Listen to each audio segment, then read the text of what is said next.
ಕೇಂದ್ರ ಸರ್ಕಾರದ ಗ್ರಾಮೀಣಾಭಿವೃದ್ಧಿ ಇಲಾಖೆ ಸಾಮಾಜಿಕವಾಗಿ ಆರ್ಥಿಕವಾಗಿ ಯಾರ್ಯಾರು ಹಿಂದುಳಿದಿದ್ದಾರೆ, ಅವರ ಆರ್ಥಿಕ ಸ್ಥಿತಿಗತಿ ಹೇಗಿದೆ ಅನ್ನೋದನ್ನ ತಿಳ್ಕೊಳ್ಳೋದಕ್ಕೋಸ್ಕರವಾಗಿ ಒಂದು ಸರ್ವೆಗೆ ಆರ್ಡರ್ ಮಾಡುತ್ತೆ.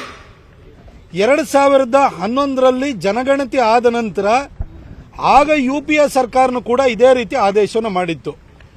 ಅದರ ಮೂಲ ಉದ್ದೇಶ ಏನಂತಂದ್ರೆ ಯಾವ್ಯಾವ ಜಾತಿ ಜನಾಂಗಗಳು ಆರ್ಥಿಕವಾಗಿ ಸಾಮಾಜಿಕವಾಗಿ ಹಿಂದುಳಿದಿದ್ದಾವೆ, ಎಷ್ಟು ಜನರ ಮನೆಯಲ್ಲಿ ಪಕ್ಕಾ ಮನೆ ಇದೆ, ಎಷ್ಟು ಜನರಿಗೆ ಕಚ್ಚಾ ಮನೆ ಇದೆ, ಎಷ್ಟು ಜನಕ್ಕೆ ಮನೆನೇ ಇಲ್ಲ, ಎಷ್ಟು ಜನಕ್ಕೆ ಮನೆನೂ ಇಲ್ಲ ಸೈಟು ಇಲ್ಲ, ಎಷ್ಟು ಜನರ ಮನೆಯಲ್ಲಿ ದುಡಿಯುವಂತ ಕೈಗಳಿದಾವೆ, ಎಷ್ಟು ಜನರ ಮನೆಯಲ್ಲಿ ಕುಡಿಯುವ ನೀರು ಇಲ್ಲ, ಕರೆಂಟು ಇಲ್ಲ. ನಿರ್ಭೀತ, ನಿಷ್ಪಕ್ಷಪಾತ, ವಿಶ್ವಾಸಾರ್ಹ ಸುದ್ದಿಗಳಿಗೆ ಹೆಸರಾಗಿರುವ ನ್ಯೂಸ್ 18 ಕನ್ನಡ ಈಗ ಆಪ್ನಲ್ಲೂ ಲಭ್ಯವಿದೆ. ದಯವಿಟ್ಟು ಇಲ್ಲಿರುವ QR ಕೋಡ್ನ ಸ್ಕ್ಯಾನ್ ಮಾಡಿಕೊಂಡು ಆಪ್ ಡೌನ್ಲೋಡ್ ಮಾಡೋದಕ್ಕೆ ಮರಿಬೇಡಿ. ನಿಮ್ಮ ಬೆಂಬಲ ಹೀಗೆ ಸದಾ ನಮ್ಮೊಂದಿಗಿರಲಿ. ಧನ್ಯವಾದ.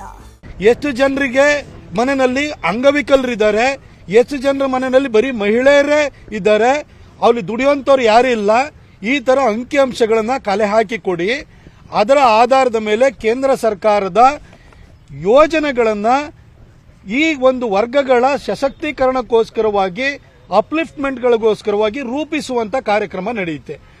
ಅದಾದ ನಂತರನೇ ಪ್ರಧಾನ ಮಂತ್ರಿ ಆವಾಸ್ ಯೋಜನೆ ಇರ್ಬೋದು, ಅಥವಾ ಈ ಕರೆಂಟ್ ಕೊಡುವಂತ ಯೋಜನೆ ಇರ್ಬೋದು, ಸ್ವಚ್ಛ ಭಾರತ್ ಮಿಷನ್ ಕೆಳಗಡೆ ಟಾಯ್ಲೆಟ್ಗಳನ್ನ ಕಟ್ಟಿಸಿಕೊಡುವಂಥದ್ದು ಇರ್ಬೋದು, ಕುಡಿಯೋ ನೀರನ್ನ ಕೊಡುವಂಥದ್ದು ಇರ್ಬೋದು. ಅದೇ ರೀತಿಯಲ್ಲಿ ಅವರಿಗೆ ಬೇರೆ ಬೇರೆ ರೀತಿಯಲ್ಲಿ ಸೌಲಭ್ಯನ ಕಲ್ಪಿಸೋದಕ್ಕೋಸ್ಕರ ಆಗಿ ಆಯುಷ್ಮಾನ್ ಭಾರತ್ ಯೋಜನೆಯಡಿ ಆರೋಗ್ಯ ವಿಮೆಯನ್ನು ಕೊಡುವಂಥದ್ದು, ಈ ತರ ಯೋಜನೆಗಳನ್ನು ರೂಪಿಸಲಾಗುತ್ತೆ. ಅದನ್ನ ಸಿದ್ದರಾಮಯ್ಯನವರು ಮಾತ್ರ ಇದನ್ನ ಜಾತಿ ಗಣತಿ ಅಂತ ಅದಕ್ಕೊಂದು ಹೊಸ ವ್ಯಾಖ್ಯಾನ ಅವರು ಮೊದಲನೇ ಸಾರಿ ಮುಖ್ಯಮಂತ್ರಿ ಆದಾಗಲೂ ಕೊಟ್ಟಿದ್ರು. ಈಗ ಹಿಂದೂ ಜಾತಿ ಜನಾಂಗಗಳಲ್ಲಿ ಎಷ್ಟೆಷ್ಟು ಸಬ್ಕಾಸ್ಟ್ಗಳಿದಾವೆ ಅವ್ರನ್ನೆಲ್ಲರನ್ನೂ ಕೂಡ ಒಂದೊಂದು ಜಾತಿಯಲ್ಲೂ ಕೂಡ 100 ಉಪಜಾತಿಗಳ ಪಟ್ಟಿಯನ್ನು ಹಾಕಿಬಿಟ್ಟು ಇವ್ರನ್ನೆಲ್ಲರನ್ನೂ ಕೂಡ ಬಿಡಿ ಬಿಡಿಯಾಗಿ ಒಡೆದು ಇವರು ಇಡಿಯಾಗಿ ಮುಸಲ್ಮಾನರನ್ನ ಕ್ರೈಸ್ತರನ್ನ ತಮಗೆ ಬೇಕಾದವ್ರನ್ನ ತೋರಿಸಿ ರಾಜಕೀಯವಾಗಿ ಸಂಖ್ಯಾಬಲದಲ್ಲಿ ಮುಸಲ್ಮಾನರು ಬೇರೆಯವರೇ ಪ್ರಬಲರಾಗಿದ್ದಾರೆ ಅಂತ ಬಿಂಬಿಸೋದಕ್ಕೋಸ್ಕರ ಮಾಡಿರುವಂತ ಒಂದು ತಂತ್ರ ಆಗಿದೆ. ಇದಕ್ಕೆ ನಿನ್ನೆ ಕ್ಯಾಬಿನೆಟ್ ಮೀಟಿಂಗ್ ಅಲ್ಲೂ ಕೂಡ ಅವರ ಕೊಲೀಗ್ಸೇ ಇದಕ್ಕೆ ವಿರೋಧಿಸಿದರೆ, ನಾನು ಕರ್ನಾಟಕದಲ್ಲಿರುವಂತ ಎಲ್ಲ ಯತಿವರಿಯರಿಗೆ ಎಲ್ಲರೂ ಕೂಡ ನಿಮ್ಮ ಹೆಸರಿನ ಮುಂದೆ ಜಗದ್ಗುರುಗಳಾಗಿದ್ದೀರಿ, ನೀವು ಶ್ರೀ ಶ್ರೀ ಶ್ರೀ ಅಂತ ಹೇಳ್ಬಿಟ್ಟು ಇಟ್ಕೊಂಡಿದ್ದೀರಿ, ನೀವೆಲ್ಲರೂ ಕೂಡ ಹಿಂದೂ ಸಮಾಜದ ಪ್ರತಿನಿಧಿಗಳಾಗಿ ನೀವು ಈ ರೀತಿ ಹಿಂದೂ ಸಮಾಜವನ್ನ ಬಿಡಿ ಬಿಡಿಯಾಗಿ ಒಡೆದು ರಾಜಕೀಯ ತಂತ್ರಗಾರಿಕೆ ಮಾಡ್ತಿರುವಂತಹ ಸಿದ್ದರಾಮಯ್ಯನವರ ಒಂದು ದುರುದ್ದೇಶದ ವಿರುದ್ಧ ಧ್ವನಿ ಎತ್ತಬೇಕು ಅಂತ ನಾನು ಕೇಳ್ಕೊಳ್ತೀನಿ. ಈ ಹಿಂದೆ ಬಿಜೆಪಿ ಸರ್ಕಾರ ಇರಬೇಕಾದ್ರೂ ಕೂಡ ಒಂದು ಎಥ್ನೋಗ್ರಾಫಿಕ್ ಸ್ಟಡಿಯನ್ನ ಮಾಡಬೇಕು ಅಂತ ಆಗ್ಲೇ ಆದೇಶವನ್ನು ಮಾಡಲಾಯಿತು.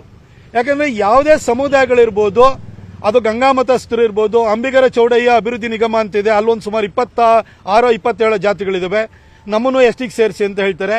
ಈ ರೀತಿ ಡಿಮಾಂಡ್ಗಳು ಬಂದಾಗ ಎಥ್ನೋಗ್ರಾಫಿಕ್ ಸ್ಟಡಿಯನ್ನ ಮಾಡಬೇಕಾಗುತ್ತೆ. ಯಾಕಂದ್ರೆ 1999ರಲ್ಲಿ ಕೇಂದ್ರ ಸರ್ಕಾರದ ಎರಡೂ ಸದನಗಳಲ್ಲೂ ಒಂದು ನಿಯಮವನ್ನು ತಂದಿದ್ದಾರೆ, ಕಾಯ್ದೆನ ತಂದಿದ್ದಾರೆ. ಒಂದು ಜಾತಿ ಜನಾಂಗ ಅವ್ರನ್ನ SCಗೋ STಗೋ OBCಗೋ ನೀವು ಏನೋ ಸೇರಿಸಬೇಕು ಅಂತಂದ್ರೂ ಕೂಡ ಅದಕ್ಕೆ ಆಂಥ್ರೋಪಾಲಜಿ ಡಿಪಾರ್ಟ್ಮೆಂಟ್ ಇಂದ ಒಂದು ಎಥ್ನೋಗ್ರಾಫಿಕ್ ಸ್ಟಡಿ ಆಗಬೇಕು, ಅಂದ್ರೆ ಕುಲಶಾಸ್ತ್ರೀಯ ಅಧ್ಯಯನ ಆಗಬೇಕು. ಆ ಕುಲಶಾಸ್ತ್ರೀಯ ಅಧ್ಯಯನ ಫೀಲ್ಡ್ ರಿಪೋರ್ಟ್ ಅನ್ನ ತೆಗೆದುಕೊಂಡು ಮಾಡಬೇಕು. ಅದರಲ್ಲಿ 5 ಮಾನದಂಡಗಳನ್ನು ಅವ್ರು ಹೇಳಿದ್ದಾರೆ. ಮೊದಲನೇ ಮಾನದಂಡ ಅಂತಂದ್ರೆ ಒಬ್ಬರನ್ನ STಗೆ ಸೇರಿಸಬೇಕು ಅಂತಂದ್ರೆ ಅವರಲ್ಲಿ ಪ್ರಿಮಿಟಿವ್ ಟ್ರೈಟ್ಸ್ ಇರಬೇಕು, ಅಂದ್ರೆ ಆ ಕಾಡಿನೊಳಗಡೆ ಇದ್ರಲ್ಲ ಆ ಪುರಾತನ ಕಾಲದ ಅವರಲ್ಲಿ ಗುಣಲಕ್ಷಣಗಳು ಕಾಣಬೇಕು, ಅವರಿಗೆ ಅವ್ರದ್ದು ಒಂದು ಡಿಸ್ಟಿಂಕ್ಟಿವ್ ಕಲ್ಚರ್ ಅನ್ನೋದು ಇರಬೇಕಾಗುತ್ತೆ. ಆಮೇಲೆ ಆ ಶೈನೆಸ್ ಅನ್ನೋದು ಅವರಲ್ಲಿ ಇರಬೇಕಾಗುತ್ತೆ.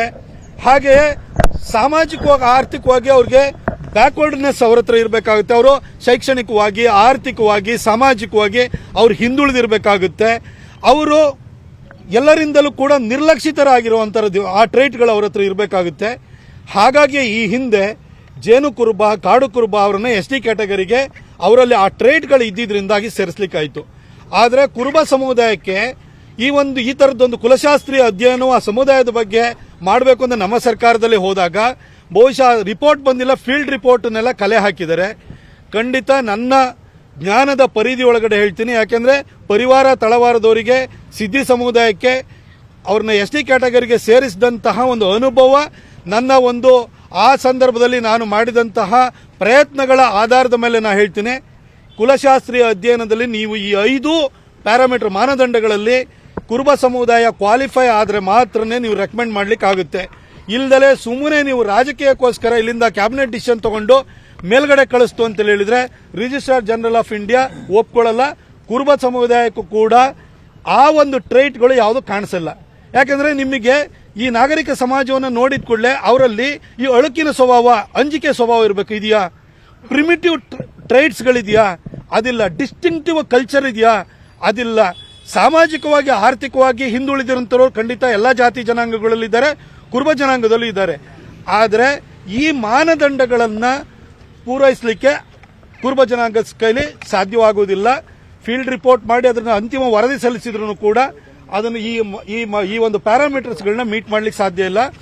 ಇದು ಕಾನೂನು ಪದವೀಧರರು, ಇಷ್ಟೊಂದು ಅಗಾಧವಾದಂತಹ ರಾಜಕೀಯ ಅನುಭವ ಹೊಂದಿರುವಂತಹ ಸಿದ್ದರಾಮಯ್ಯನವರಿಗೆ ಚೆನ್ನಾಗೇ ಗೊತ್ತಿದೆ. ಆದರೂ ಕೂಡ ರಾಜಕೀಯಕ್ಕೋಸ್ಕರವಾಗಿ ಇಲ್ಲಿಂದ ನಾವು ಕಳಿಸ್ಬಿಡ್ತೀವಿ, ಕೇಂದ್ರದವ್ರು ಏನ್ ಮಾಡ್ತಾರೋ ಗೊತ್ತಿಲ್ಲ ಅಂತ ಹೇಳ್ತಾ ಇದ್ದಾರೆ. ಸರ್, ಕುಲಶಾಸ್ತ್ರೀಯ ಅಧ್ಯಯನದಲ್ಲಿ ಈ 5 ಮಾನದಂಡಗಳಿಗೆ ಪೂರಕವಾದಂತಹ ಅಂಶಗಳು ಕುರುಬ ಸಮುದಾಯದಲ್ಲಿ ಇದೆಯಾ ಅಂತ ನೀವು ಗುರುತು ಮಾಡಿದ್ದೀರಾ ಸರ್? ಸಾಧ್ಯನೇ ಇಲ್ಲ. ಇಷ್ಟಾಗಿಯೂ ಕೂಡ ನೀವು ಕೇಂದ್ರ ಸರ್ಕಾರ ಕಳಿಸ್ಬಿಡ್ತೀವಿ, ನಾವು ಕೊಡ್ತೀವಿ ಅಂತ ಹೇಳ್ತಿದ್ರಲ್ಲ.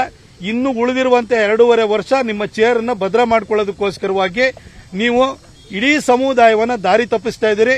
ನಾನು ಕುರುಬ ಸಮುದಾಯದವರಿಗೆ ಹೇಳ್ತೇನೆ, ನಿಮಗೆ ST ಸಮುದಾಯಕ್ಕೆ ಸೇರಿಸೋದಕ್ಕೆ ನಾವೇನು ವಿರೋಧ ಇದಿಲ್ಲ. ಆದರೆ ಲೋಕಸಭೆನಲ್ಲೇ ಮಾಡಿರುವಂಥ ಕಾಯ್ದೆಗಳಿಗೆ ಅನುಗುಣವಾಗಿ ಕುಲಶಾಸ್ತ್ರೀಯ ಅಧ್ಯಯನ ಮಾಡಿದರೆ ಇದು ಕ್ವಾಲಿಫೈ ಆಗುವಂಥದ್ದು ಕಷ್ಟ. ಹಾಗಾಗಿ ಸಿದ್ದರಾಮಯ್ಯನವರು ಇದು ಗೊತ್ತಿದ್ದು ಕೂಡ ನಿಮ್ಮನ್ನು ದಾರಿ ತಪ್ಪಿಸ್ತಾ ಇದ್ದಾರೆ. ದಯವಿಟ್ಟು ನೀವು ಕೂಡ ಪ್ರಜ್ಞಾವಂತರಿದ್ದೀರಿ, ಇದನ್ನು ಅರ್ಥ ಮಾಡ್ಕೊಳ್ಳಿ ಅಂತ ನಾನು ಎಲ್ಲರಿಗೂ ಮನವಿಯನ್ನು ಮಾಡ್ಕೊಳ್ತೀನಿ. ನಿರ್ಭೀತ, ನಿಷ್ಪಕ್ಷಪಾತ, ವಿಶ್ವಾಸಾರ್ಹ ಸುದ್ದಿಗಳಿಗೆ ಮತ್ತೊಂದು ಹೆಸರಾಗಿರುವಂತ ನ್ಯೂಸ್ 18 ಕನ್ನಡ ಈಗ ಆಪ್ನಲ್ಲೂ ಲಭ್ಯವಿದೆ. ದಯವಿಟ್ಟು ಇಲ್ಲಿರುವಂತ QR ಕೋಡ್ ಸ್ಕ್ಯಾನ್ ಮಾಡಿಕೊಂಡು ಆಪ್ ಡೌನ್ಲೋಡ್ ಮಾಡೋದಕ್ಕೆ ಮರಿಬೇಡಿ. ನಿಮ್ಮ ಬೆಂಬಲ ಹೀಗೆ ಸದಾ ನಮ್ಮೊಂದಿಗಿರಲಿ. ಧನ್ಯವಾದ.